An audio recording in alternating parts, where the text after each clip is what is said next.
इसको कौन सा त्रिभुज कहते हैं? समरूप त्रिभुज। तो समरूप त्रिभुज में जो जो भी प्रॉपर्टीज है, जो जो थ्योरम आपको पीछे पढ़ाए हैं, पहले उसके बारे में मैं थोड़ा सा रिवीजन मार देता हूं, उसके बाद हम लोग स्टार्ट करेंगे क्वेश्चन को बनाना। तो पहले मैं यहाँ पर देखता हूं कि दो समरूप त्रिभुज हो जिसका नाम ए बी सी, यहां से भी उठा लेते हैं इसको डी, इसको ले लेते हैं ई एफ जी एच।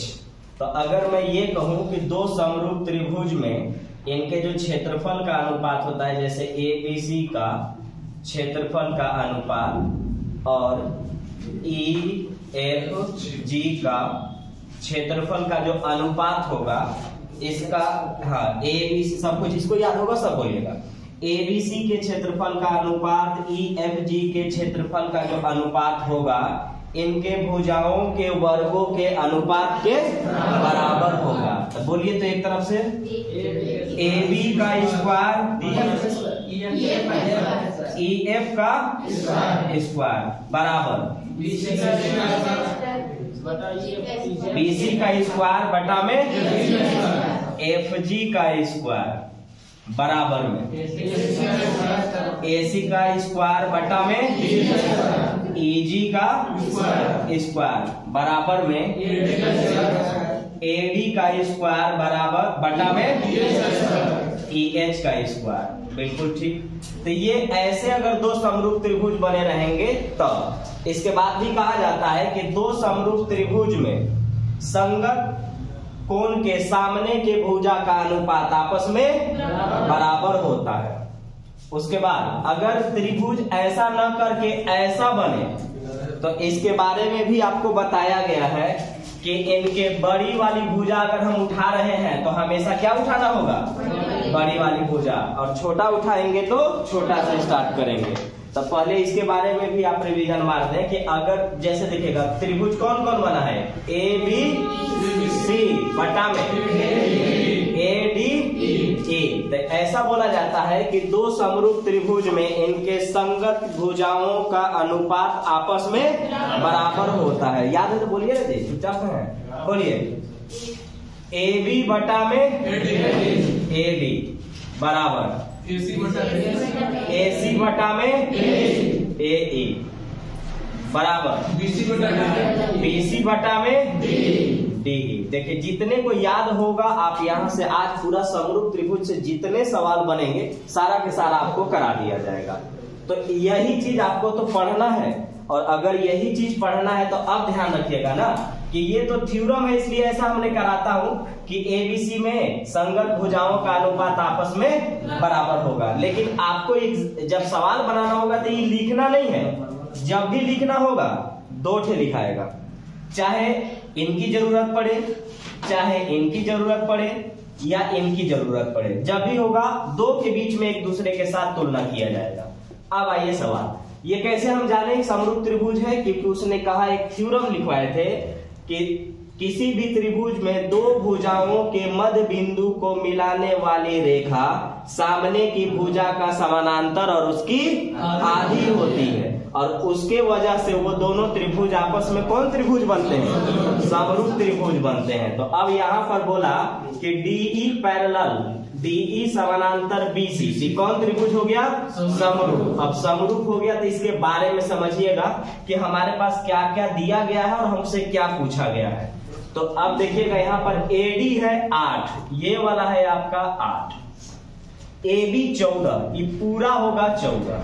तो ये अगर पूरा 14 है तो ये 8 है, तो ये कितना होगा?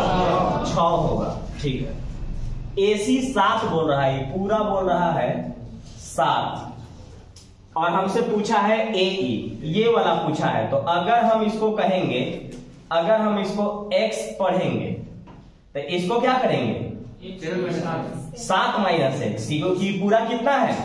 7। तो 7 है, अगर मैंने इसको x बोला तो ये क्या हो जाएगा? 7 माइनस एक्स। तो एक तो ये तरीका है, और दूसरा हम अपना लिखने के तरीका के अनुसार इसको हम चेंज कर सकते हैं और भी बना भी सकते हैं। तो अभी इसको हम रहने देते हैं। अब हमको ध्यान दीजिएगा, इधर वाला और इधर वाला दिया गया है, तो मैंने कहा कि दोनों के बारे में लिखना है, तो आप लिखेंगे इसका क्या लिखेंगे, ए बी बटा में ए डी बराबर में ए सी बटा में ए सी बटा में ए ई। तो हो गया काम, आपका सब कुछ दिया गया है, ए ई पूछा गया है। अगर ऐसा नहीं लिखते तो एक को x मानते और दूसरे को 7 माइनस x मानते। तो ए बी देखिए, ए बी दिया हुआ है, ए बी कितना है मेरा 14, ए डी कितना है 8 है बराबर, ए सी कितना है 7 है, ए ई कितना है, यही पूछा गया है, यही है ना। 7 दूना के 14, 2 चौका 8, ए ई का मान कितना 4, ए ई का मान कितना सेंटीमीटर 4 सेंटीमीटर। ऑप्शन में आपका था कुछ 7 8 11 4, 7 8 11 4, A B C D, option number आ जाएगा आंसर डी। त्रिभुज एबीसी में डीई पैरेलल बीसी हो, एक्स का मान बताना है, इस तरह का दिया हुआ है। ये आपका प्री और मेंस दोनों सीरियल में पूछा हुआ है, प्री में भी था मेंस में भी था। बनाने का तरीका यही है, हलाने जी, बनाने का तरीका यही है कि ये दोनों त्रिभुज समरूप हैं, क्योंकि इसके बारे में हम जानते हैं। तो पहले लिख लेते हैं, समरूप त्रिभुज में कैसे लिखा जाता है, ए बी बटा में ए डी बराबर ए सी बटा में ए ई। अब हमारे पास जो जो दिया गया है उसके बारे में पहले मैं इस जगह लिख लेता हूं। ए ई दिया हुआ है मेरे पास x माइनस 3, ए सी दिया हुआ है 4x माइनस 22, ए सी पूरा है, ये है मेरे पास 4x माइनस 22, और ए बी दिया हुआ है ये वाला पूरा x, और ए डी दिया हुआ है ये वाला 4। तो इसका नियम यही होता है, ए बी बटा ए डी बराबर ए सी बटा ए। तो बैठा दीजिए केवल, तो आपका ए बी दिया हुआ है पूरा है x, पूरा है x, अब इसको हटा देते हैं, लिख दिए इसको, पूरा ए बी है आपका x बटा में ए डी कितना है 4, ए सी चाहिए, ए सी पूरा कितना है 4x माइनस 22, बोलिए, और ए ई कितना है x माइनस 3। तो इसको जब सॉल्व करेंगे तो क्रॉस मल्टीप्लाई, तिरछा तिरछी गुना, तो x से x में गुना करेंगे तो x स्क्वायर माइनस 3x बराबर 4 से ही दोनों में गुना, तो 4 चौका 16x माइनस 22 चौका 88, ये प्लस इधर आएगा तो माइनस, ये माइनस इधर आएगा तो प्लस, तो ये रहेगा x स्क्वायर माइनस, देखिए ये माइनस होगा तो माइनस माइनस प्लस, लेकिन साइन किसका माइनस का, तो 16 और 3 19x और माइनस प्लस हो जाएगा 88 बराबर 0। अब यहाँ से दो तरीका से मैं आपको समझाऊंगा, एक बेसिक से तोड़ दूंगा इसको, और दूसरा मतलब एक क्वाड्रेटिक से तोड़ दूंगा, और दूसरा क्वाड्रेटिक तोड़ने का जो नियम होता है वो बता दूंगा आपको। तो पहले बेसिक से मैं इसको तोड़ देता हूँ। तो बेसिक से तोड़ने का मतलब क्वाड्रेटिक इक्वेशन कहता है कि इन दोनों को गुना करिए और इसको ऐसा तोड़िए कि गुना करें तो इसको गुना करेंगे तो 88 आया ना, गुना करेंगे तो 88, और जोड़े या घटाएं तो 19 आए, तो 11 8 88 और 11 और 8 19, तो ये हो गया मेरा। तो हम पहले बेसिक से तोड़ लेते हैं और उसके बाद फिर इसको इसी जगह बता देंगे कि एग्जाम में कैसे करेंगे।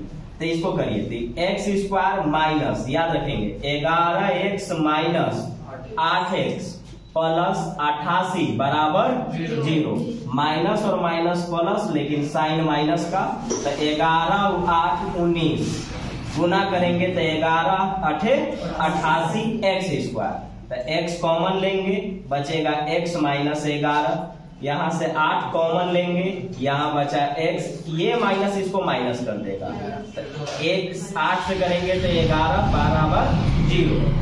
इन दोनों के बदले 1 को लिखा जाता है, तो यहाँ लिखेंगे x माइनस 11 और ये आएगा x माइनस 8। यहाँ भी एक नियम कहता है, यहाँ पर जो नियम है वो ये कहता है कि जो प्लस होगा वो माइनस में निकलेगा और जो माइनस होगा वो प्लस में निकलेगा। तो ये दोनों माइनस में है, ये प्लस में निकलेगा, तो x बराबर 11 और ये x बराबर 8। अगर प्लस में आया तो दोनों वैल्यू, माइनस में आया तो इन वैल्यू। तो हमारा आंसर x का जो मान होगा वो 11 या 8 कहलाएगा। अब इसी चीज को मैं आपको दूसरे तरीके से बता देता हूं कि इसको एग्जाम में इतना न करके ऐसा करना है। ये तो चीज आपको सीखना ही है कि करना पड़ता है। जैसे इनको जब हम गुना करेंगे तो कितना आना चाहिए, 88। इनको गुना करने पर 88, और यहाँ पर जोड़ने या घटाने पर, जोड़ने या घटाने पर साइन के अनुसार कितना आना चाहिए, 19 आना चाहिए। तो आपको दो संख्या सोचना है। तो आप कहेंगे कि एक होगा 11 और दूसरा होगा 8, 11 होगा और दूसरा होगा 8। तो जैसे अब आपको ये सोचना है तो कैसे प्लस के साथ होगा कि माइनस के साथ होगा ये देखना होगा। तो आप कहेंगे कि जोड़ेंगे तो -19 आना चाहिए, जोड़ने पर -19 आना चाहिए। तो आप कहेंगे कि एक होगा -11 और दूसरा होगा -8। तो आप एक लिखेंगे -11 और दूसरा लिखेंगे -8। तरीका नंबर ये है कि अगर यहाँ पर कुछ होता, जैसे 3x देखते होंगे, 2x देखते होंगे, 4x देखते होंगे, तो यहाँ जो कुछ भी देखते होंगे उससे इन दोनों में भागा दिया जाता है। तो अभी तो कुछ है नहीं कि हम भागा देंगे, लेकिन रहता तो क्या करते, भागा देते। जैसे 4 होता तो इसमें भी 4 से और इसमें भी 4 से देते, लेकिन यहाँ कुछ है नहीं तो अभी नहीं देंगे। तो इसका मतलब ये भी नहीं है कि कुछ से नहीं दिया जाता है, दिया जाता है, नहीं है इसलिए नहीं दे रहे हैं। तो एक है तो एक से भाग देंगे तो कोई फर्क पड़ेगा नहीं। अब क्या करना है आपको कि यहाँ पर जो चीज आया होगा साइन वो बदल जाएगा। माइनस रहेगा तो प्लस में चेंज किया जाता है और प्लस रहेगा तो माइनस में चेंज किया जाता है। तो दोनों माइनस है, दोनों का में चला जाएगा प्लस में, और आंसर होगा 11 और 8। तो आंसर हो जाएगा या तो 11 या तो 8। अब देखिएगा इस तरह का फिगर दिया हुआ है। तो मैंने कहा कि हमेशा दो के बीच में तो रिलेशन रखना है। एक आएगा आपका AB बटा में AD और दूसरा आएगा आपका BC बटा में DE। तो इसको पहले लिख लीजिए, कंफ्यूजन खत्म हो जाएगा। आपका आएगा AB बटा में AD बराबर में BC बटा में DE। हो गया। आपका संगत भुजा, जब हम आपको संगत कोण पढ़ा रहे थे तो यही बताए हैं कि AB बटा में AD होता है, AC बटा में AE होता है, BC बटा में DE होता है। तो आपको तीनों नहीं लिखना है, हमेशा दो के बीच में रिलेशन देखना है। तो देखिए तो AB कितना है, AB यहां तक है, 2 + x है, तो इसको लिखेंगे आप 2 + x। AD है आपका कितना, 2। अब आपको लिखना है BC। BC कितना है, 4 है, ठीक है। DE लिखना है, कितना है, 1। तो ये तो कोई मतलब नहीं है, ये क्या हो जाएगा, गुना हो जाएगा। हाँ, गुना हो जाएगा, क्रॉस मल्टीप्लाई हो जाएगा, तिरछा तिरछी गुना, 4 दूना 8। तो 2 + x बराबर में 8, ये प्लस इधर जाएगा तो x बराबर में 6। 8 में से 2 गया 6। Answer option B.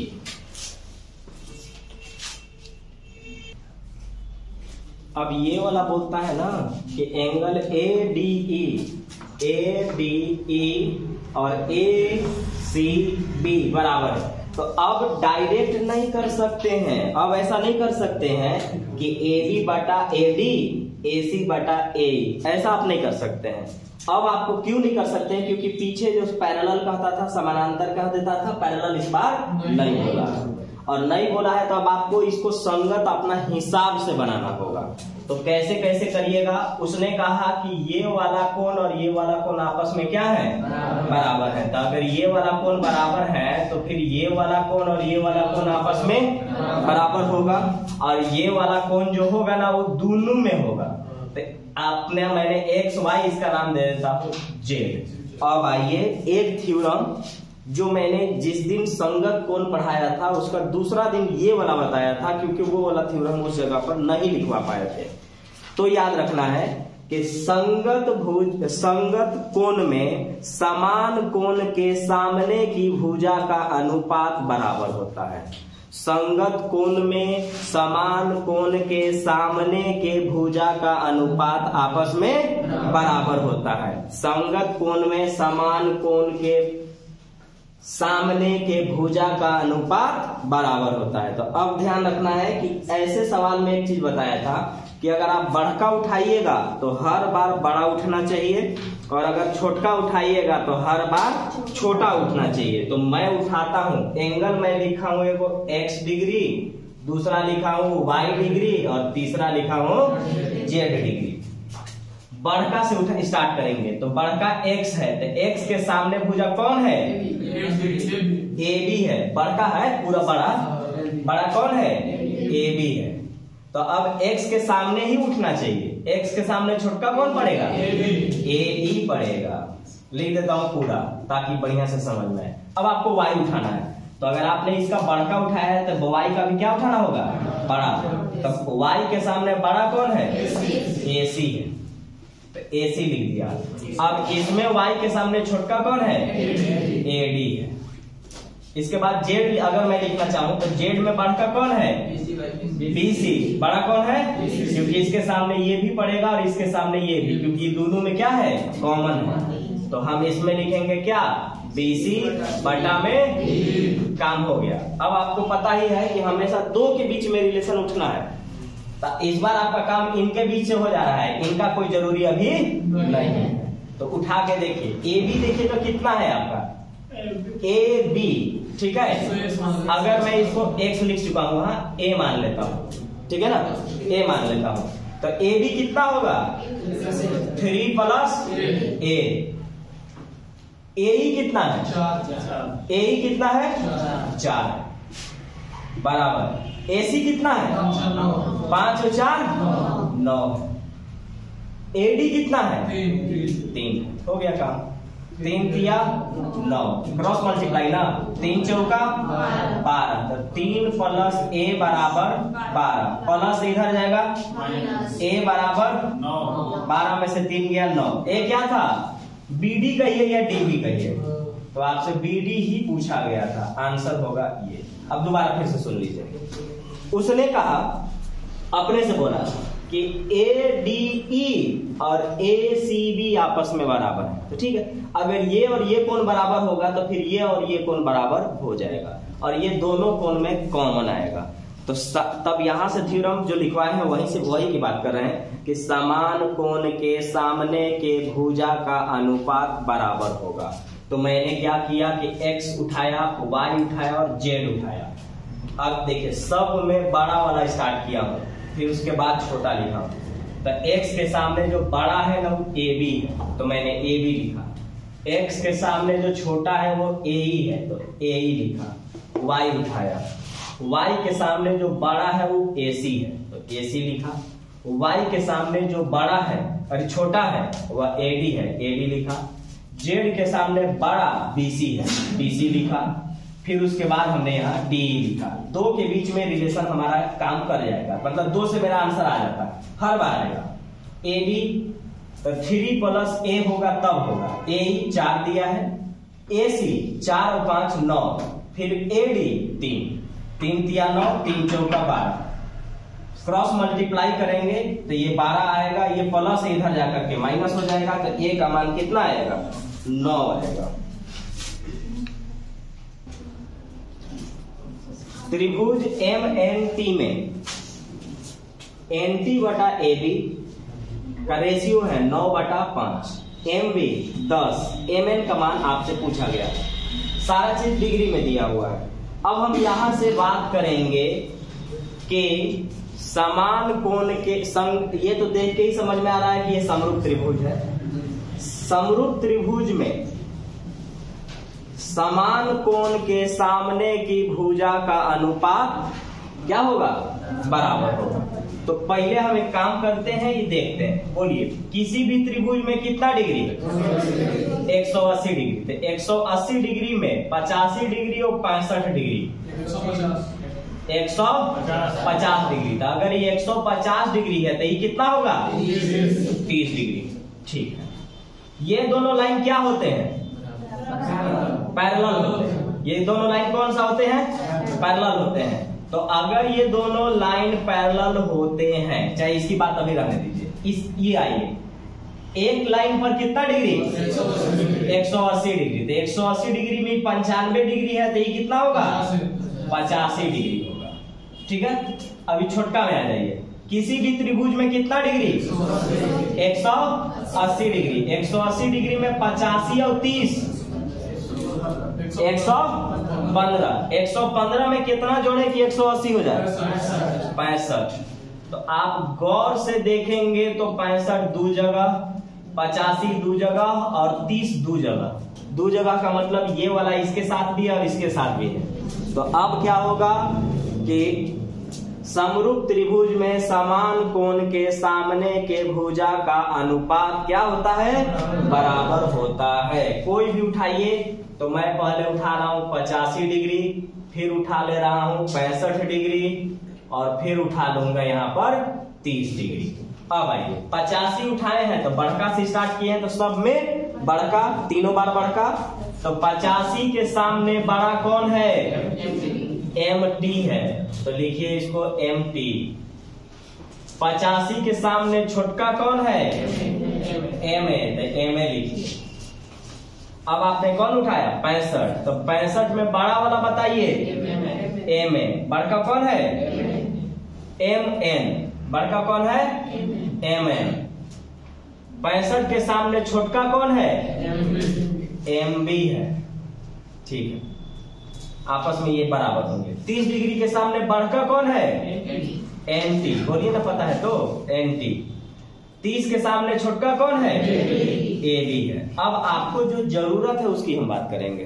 तो जरूरत में हम देखेंगे कि कौन कौन हमारे पास दिया गया है। तो हमारे पास NT दिया हुआ है, तो NT देखिए ये वाला है, ये है 9। ठीक है, AB कितना है? 5 है। अब एक तो पूरा हो गया, दोनों में से कोई एक उठेगा जिसके बारे में दिया रहेगा। तो हमारे पास और दिया हुआ है MB। MB कहाँ है? 10। तो ये वाला 10 है, तो हम इसको उठा लेते हैं 10, ये वाला निकाल लेंगे। तो ये निकालेंगे तो अगर हम यहाँ लिख दें कि ये MN बटा में कितना है? 10 बराबर, ये कितना है? 9 बटा में 5 दूना 10, 9 दूना 18। तो MN जो है वो कितना हुआ? 18 हुआ। 18 क्या पूछा था? MN ही पूछा था। आंसर क्या होगा? 18। तो इसमें क्या करना था? समरूप त्रिभुज में समान कोण के सामने के भुजा का अनुपात आपस में बराबर होते हैं। तो मैंने क्या किया, यहां से समझिएगा, ये पूरा त्रिभुज है। इस त्रिभुज में मैंने देखा कि 85 डिग्री, 65 डिग्री, 150 डिग्री, तो ई हो जाएगा 30 डिग्री क्योंकि 180 पुराना था। ठीक, अब यहाँ पर एक लाइन में 180 डिग्री, तो 95 डिग्री, तो 85 डिग्री। अब छोटका त्रिभुज में देखेंगे तो 85 और 30 115 में 65 जोड़ेंगे 180। अब लिखेंगे हम कि समान कोण के सामने की भुजा आपस में बराबर होंगे। 85 डिग्री, 65 डिग्री, 30 डिग्री, सब में बड़ा वाला सबसे पहले उठाए हैं, उसके बाद छोटा वाला। तो 85 के सामने देखिएगा, ये वाला 85 के सामने MT, तो ये 85 के सामने MA। 65 उठाया तो 65, ये 65 के सामने बड़ा वाला MN, तो 65 के सामने छोटा वाला MB। 30 के सामने बड़ा वाला तो MT, तो 30 के सामने छोटा वाला तो AB। अब इनका मान दिया हुआ था, इन दोनों के उठा करके कर लिया, आंसर आ गया MN बराबर 18। आंसर हो जाएगा 18।